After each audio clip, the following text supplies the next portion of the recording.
وبركاته. الحمد لله رب العالمين، والصلاة والسلام على أشرف الأنبياء والمرسلين وعلى آله وصحبه ومن اهتدى بهديه واستنى بسنته إلى يوم الدين. أما بعد. Puji dan syukur kita persembahkan kehadirat Allah Azza wa Jalla. Selawat dan salam senantiasa Allah limpahkan pada baginda Rasulullah sallallahu alaihi wasallam, pada seluruh ahli baitnya serta sahabat-sahabatnya yang mulia. Jamaah sekalian, hadirin wal hadirat, jamaah zuhur yang dirahmati Allah Subhanahu wa taala. Sambil kita berniat i'tikaf di rumah Allah yang mulia ini, marilah sama-sama kita mengikuti kajian sirah masih dengan pembahasan Syama'il al-Muhammadiyah, sifat-sifat Nabi sallallahu alaihi wasallam yang dihimpun hadis-hadis dan riwayat tentang itu oleh Al-Imam At-Tirmizi rahimahullah ta'ala. Pada kesempatan yang mulia ini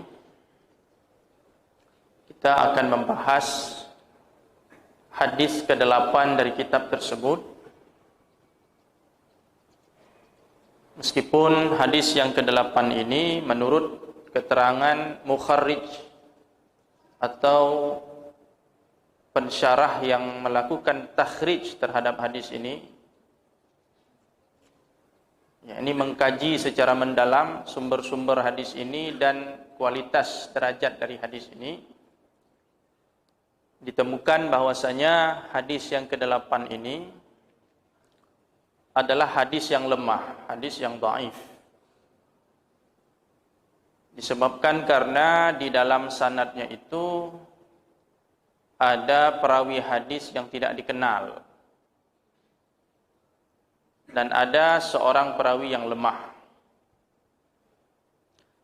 Namun meskipun demikian, menurut keterangan dari pensyarah kitab ini, sekaligus beliau melakukan takhrij, mencari tahu tentang hadis ini secara mendalam. Beliau mengatakan waqad marrat ba'du alfazihi fi ahadits sahihah. Telah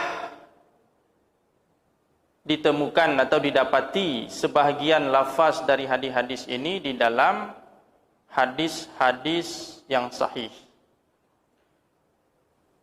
Jadi secara keseluruhan hadis ini memang dengan redaksi yang seperti ini, dengan rantai periwayatan yang seperti ini lemah.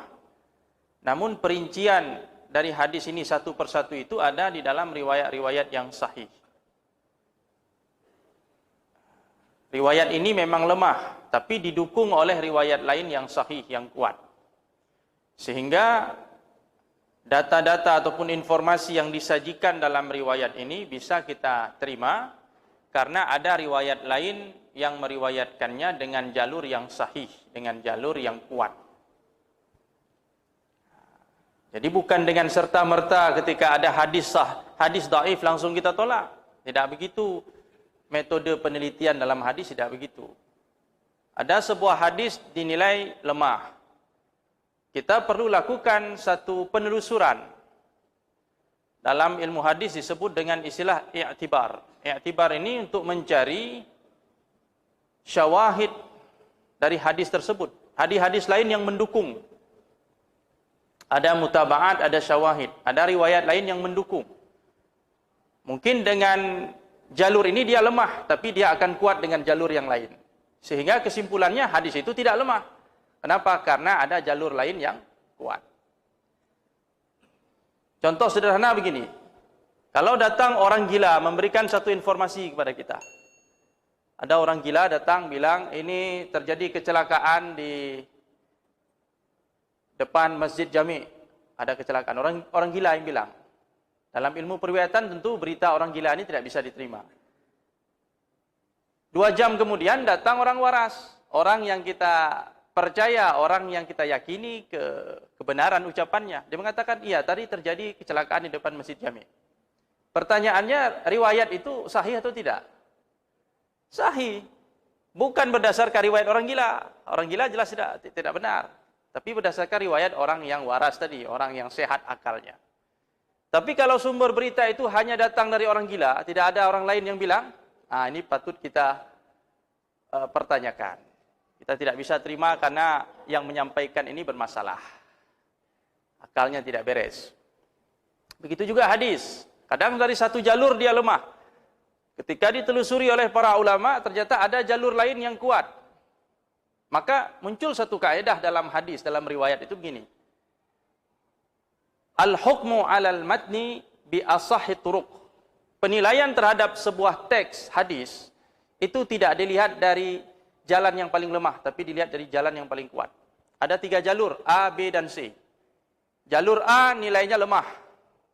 Jalur B nilainya hasan. Jalur C nilainya sahih. Maka kualitas teks tersebut yang diriwayatkan melalui 3 jalur tadi nilainya dhaif, hasan atau sahih? Nilainya sahih. Kita ambil jalur yang terkuat. Mana jalur yang terkuat? Jalur sahih. Ya udah kita ambil penilaian hadis itu adalah sahih karena jalur yang meriwayatkan jalur terkuat. Sama seperti tadi, ada jalur orang gila, ada jalur orang yang setengah gila, ada jalur orang waras, orang cerdas. Kita ambil jalur orang cerdas. Berita itu kita terima karena yang meriwayatkannya itu adalah orang-orang yang bisa dipercaya. Nah, ini kaidah, ada metodenya, tidak serampangan. Makanya tadi pensyarah ini luar biasa dengan ilmunya yang mendalam. Beliau mengatakan riwayat ini memang dhaif, memang lemah.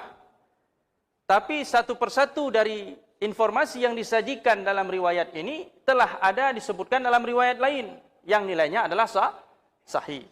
Nah, maka bisa kita terima, bisa kita yakini, bisa kita amalkan, dan bisa kita sebarkan. Tidak ada masalah. Meskipun jalur ini lemah, khusus jalur ini.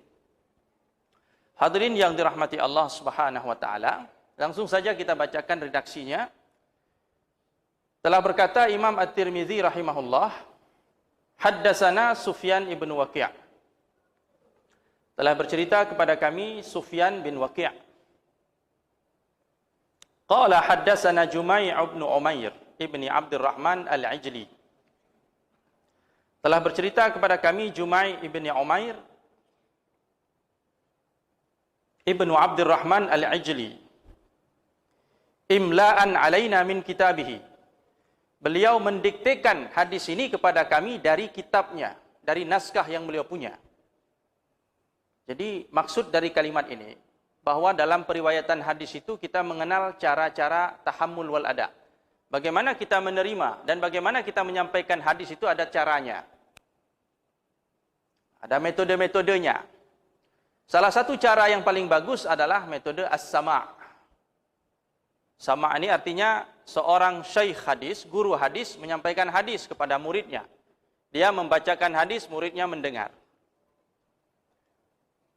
Dia menyampaikan hadis boleh jadi dari hafalannya. Seorang pakar hadis ini menghafal hadis, kemudian dia sampaikan. Sang murid mendengar, kemudian menghafal. Atau guru membacakan hadis dari buku ataupun teks naskah yang ada sama beliau. Dia bacakan, dia imla'kan, dia diktekan, kemudian muridnya mendengar, menghafal ataupun menulis hadis yang disampaikan. Ini metode sama'. Nah, seperti kita kalau dalam pembelajaran itu metode ceramah. Guru menjelaskan, murid mendengar, memahami dan mencatat. Nanti ada metode kedua namanya al-ard, qira'ah ala syekh. Murid membaca, guru mendengar. Kadang-kadang dalam satu sesi pembelajaran itu yang disuruh baca adalah muridnya. Muridnya baca hadis, gurunya mendengar. Dengar apa yang dibacakan. Kalau ada kesalahan, ya dikoreksi. Yang dibaca apa? Yang dibaca adalah teks ataupun naskah hadis yang merupakan riwayat guru tersebut dari gurunya lagi. Jadi bersambung sanadnya sampai ke Rasulullah sallallahu alaihi wasallam. Hadis ini disampaikan oleh Jumai' ibni Umair kepada Sufyan melalui imla, melalui majelis dengan metode sama' tadi. Jadi dia membacakan hadis dalam sebuah naskah, diimlakkan kepada murid-muridnya, murid-muridnya mencatat ataupun menghafal hadis tersebut. Jumai' mengatakan, akhbarani rajulun min Bani Tamim. Telah bercerita kepadaku seorang laki-laki dari Bani Tamim. Nah, ini yang jadi masalah hadis ini. Kenapa hadis ini jadi bermasalah? Karena ada kata-kata rajulun, seorang laki-laki. Siapa itu seorang laki-laki? Pokoknya adalah seseorang. Nah, ini nggak jelas. Dalam ilmu hadis ini, fenomena ini disebut dengan perawi mubham. Mubham artinya dia tidak punya nama, tidak punya identitas. Siapa orangnya? Rajulun. Nah, ini sumber masalah hadis ini. Kenapa riwayat ini dinilai lemah oleh para ulama? Seorang laki-laki dari Bani Tamim, min waladi Abi Halah, dari keturunan Abu Halah, zauji Khadijah, suami Khadijah. Sebagaimana pernah kita sampaikan dalam majelis sirah sahabat itu, sebelum Khadijah menikah dengan Rasulullah, dia punya suami. Suaminya meninggal ya. Namanya Abu Halah. Perkawinan Khadijah dengan Abu Halah ini melahirkan anak, cucu, keturunan. Baru kemudian Khadijah menikah dengan Rasulullah sallallahu alaihi wasallam. Jadi Rasulullah menikah dengan Sayyidah Khadijah itu punya anak tiri. Anak Khadijah dari suami yang pertama atau suami yang kedua. Salah satu namanya adalah Hindun. Hindun putra Abu Halah.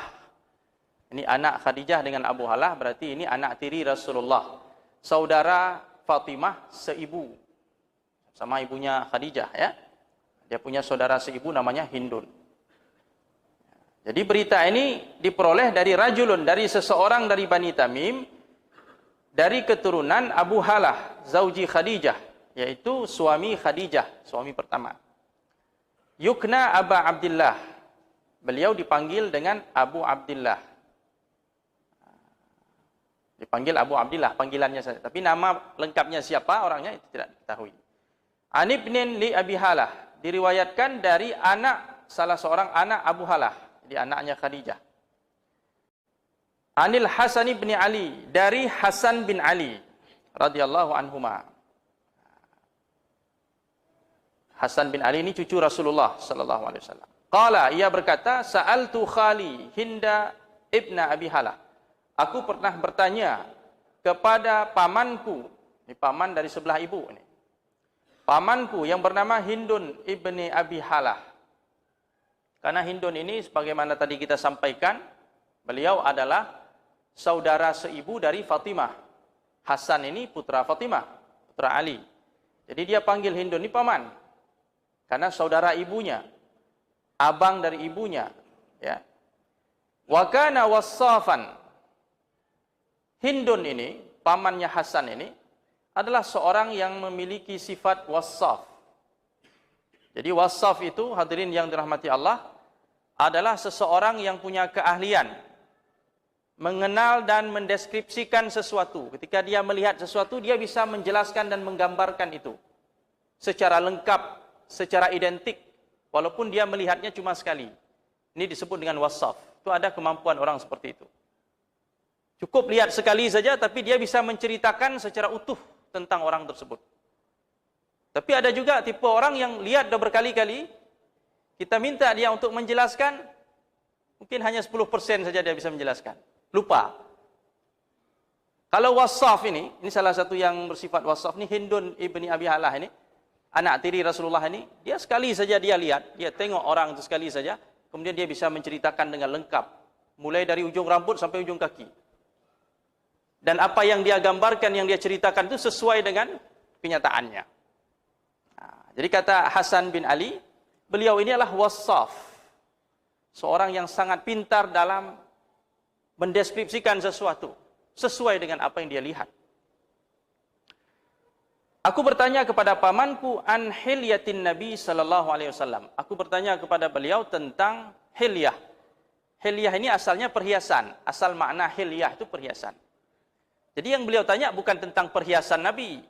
Apakah Nabi pakai perhiasan atau tidak? Bukan itu yang dia tanya. Hilyah di sini maksudnya dia bertanya tentang sifat Nabi.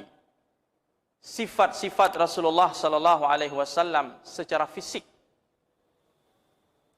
Tolong paman ceritakan kepada saya tentang hilyah Rasulullah, tentang sifat Rasulullah. Kenapa sifat Rasulullah dikatakan hilyah, perhiasan? Karena sifat Rasulullah, tubuh, perawakan Nabi itu semuanya perhiasan. Jadi tidak perlu Nabi pakai perhiasan. Memang diri beliau itu adalah hilyah, perhiasan. Rambutnya perhiasan, hidungnya perhiasan, telinganya perhiasan, kaki tangannya perhiasan. Seluruh tubuh Rasulullah itu hilyah, perhiasan. Makanya tepat sekali ketika Hasan bin Ali mengatakan, ceritakan kepada kami tentang perhiasan Rasulullah. Maksudnya tentang sifat Rasulullah. Karena Nabi itu adalah sebuah perhiasan, tanda kebesaran Allah di muka bumi ini. Yang apabila kita melihatnya, kita akan terkagum-kagum. Itu belum lagi melihat perangai beliau. Ya, memperhatikan watak dan perangai Rasulullah itu. Ya, lebih kagum lagi kita dibuatnya. Hadirin yang dirahmati Allah Subhanahu wa taala, kemudian kata Hasan, "Wa ana ashtahi an yasifa li minha syai'an ata'allaqu bih." Aku ingin pamanku itu menceritakan kepadaku tentang Rasulullah sallallahu alaihi wasallam, tentang sosok Nabi sallallahu alaihi wasallam. Sehingga informasi yang diberikan itu aku dapat mengenalnya dengan baik. Jadi dengan informasi yang disampaikan oleh Hindun tadi, paman dari anak tiri Rasulullah tadi, dengan harapan Hasan bin Ali dapat mengenal Rasulullah secara lebih mendalam. Ya, sehingga dia bisa mengingat dengan benar bagaimana sifat Rasulullah sallallahu alaihi wasallam. Karena Hasan bin Ali ini walaupun dia bertemu dengan Nabi, tapi pertemuannya dengan Rasulullah itu singkat. Dia cucu Rasulullah. Baru kira-kira umurnya berapa tahun? 4 tahun atau 5 tahun itu Rasulullah sudah wafat. Jadi mungkin ketika dia melihat Rasulullah, mungkin tidak sepenuhnya dia bisa menggambarkan sosok Rasulullah sallallahu alaihi wasallam karena dia melihat Nabi waktu kecil. Nabi wafat dia masih sangat kecil. Ketika Rasulullah itu di akhir-akhir tahun beliau hidup itu Hasan masih kanak-kanak, umur 3 tahun, 4 tahun. Nabi berkhutbah, dia datang menghampiri Nabi. Nabi salat, dia naik ke atas pundak Rasulullah, main kuda-kudaan dengan Nabi sallallahu alaihi wasallam. Jadi masih anak-anak. Sehingga belum bisa sepenuhnya dia mengenal Rasulullah secara fisik itu. Maka dia minta kepada pamannya Hindun, putra Abu Halah tadi, anak tiri Rasulullah yang lebih lama mengenal Nabi sallallahu alaihi wasallam, untuk bercerita kepadanya. Karena dia anak tiri Rasulullah, hidup bersama Rasulullah di rumah Rasulullah bersama ibunya, tentu dia mengenal Nabi sallallahu alaihi wasallam dengan lebih jelas. Di sinilah Hasan meminta itu kepada pamannya. Faqala, maka kemudian Hindun tadi, anak tiri Rasulullah tadi berkata, dia sekarang bercerita tentang Nabi sallallahu alaihi wasallam. Dia katakan apa? Kana Nabi sallallahu alaihi wasallam fakhman.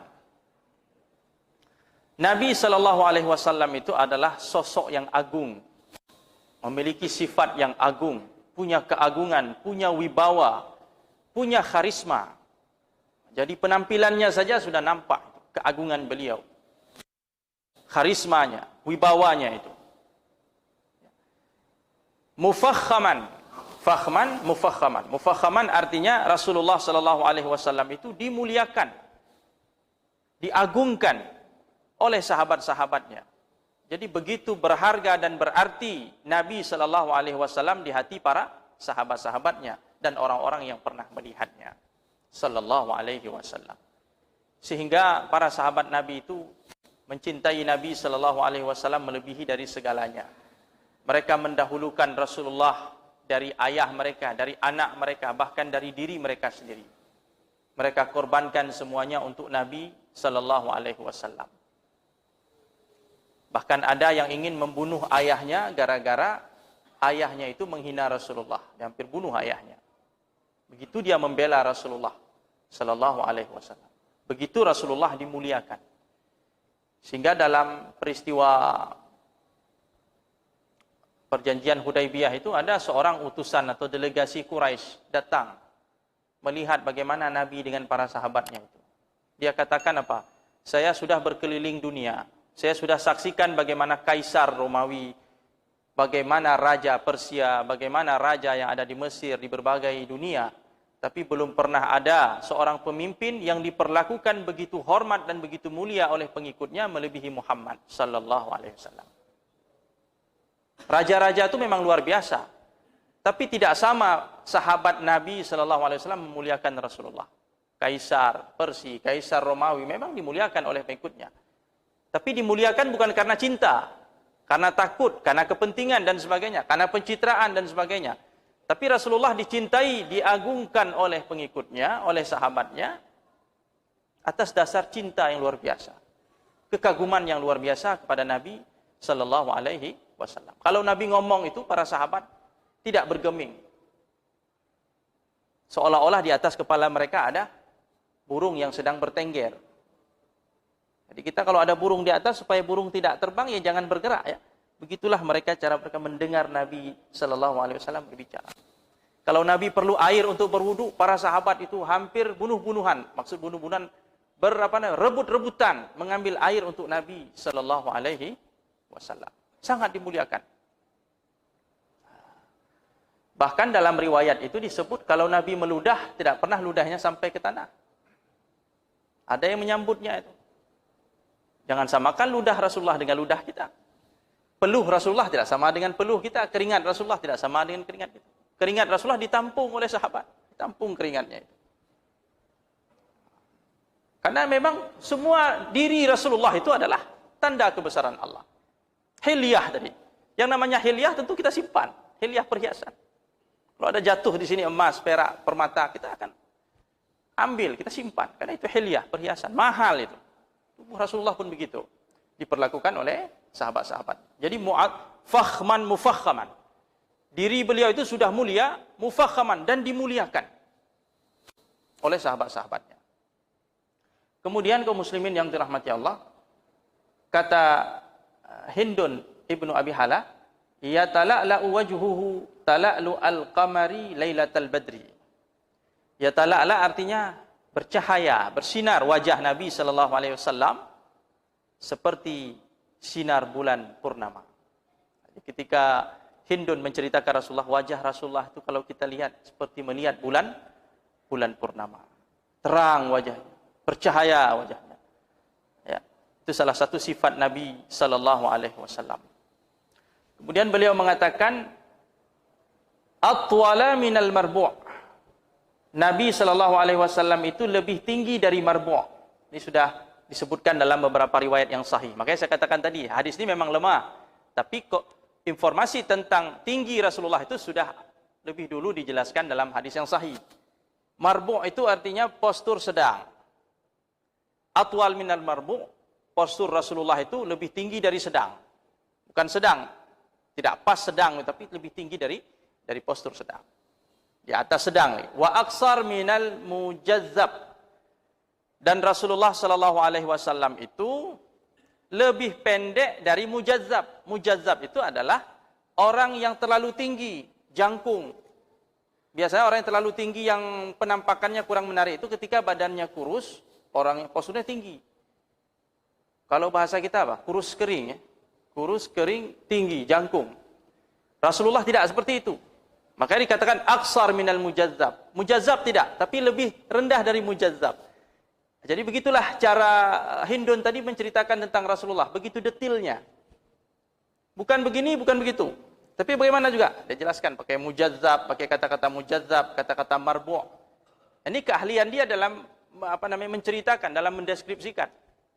Dia gunakan istilah-istilah ini. Karena orang Arab langsung tahu mujazzab itu begini. Tapi Rasulullah tidak begitu. Dia lebih rendah lagi. Marbu' begini. Tapi Rasulullah tidak segitu. Dia lebih tinggi lagi. Sehingga orang menggambarkan, oh ya. Nah, makanya nanti kalau nampak dalam mimpi dia mengaku Rasulullah, rupanya Rasulullah itu tingginya cuma umpamanya 1,5 meter, itu bukan berarti itu. Setan itu berarti. Ya, salah satu faedah kita mengetahui syama'il ini adalah supaya kita bisa mengukur apakah mimpi kita tentang Rasulullah itu benar atau salah. Sesuai enggak yang kita lihat dalam mimpi dengan sifat yang disebut dalam riwayat ini. Kalau tidak, bukan Rasulullah itu. Walaupun dia mengaku Rasulullah. Walaupun ada yang bilang syaitan tidak bisa menyerupai Rasulullah. Betul. Tapi syaitan bisa mengakui dirinya sebagai Rasulullah. Yang tidak bisa syaitan menyerupai Rasulullah dengan sifat-sifat yang disebutkan dalam hadis. Tiba-tiba syaitan muncul dalam mimpi seperti sifat yang disebutkan dalam hadis. Itu tidak mungkin bisa. Tapi kalau dia mengaku, saya Rasulullah, dengarlah nasihat ini. Umpamanya. Kita lihat orangnya, rambutnya tidak sesuai dengan rambut dalam hadis. Kita lihat tangannya, dadanya, hidungnya tidak sama. Bukan itu. Bukan Rasulullah itu. Syaitan itu.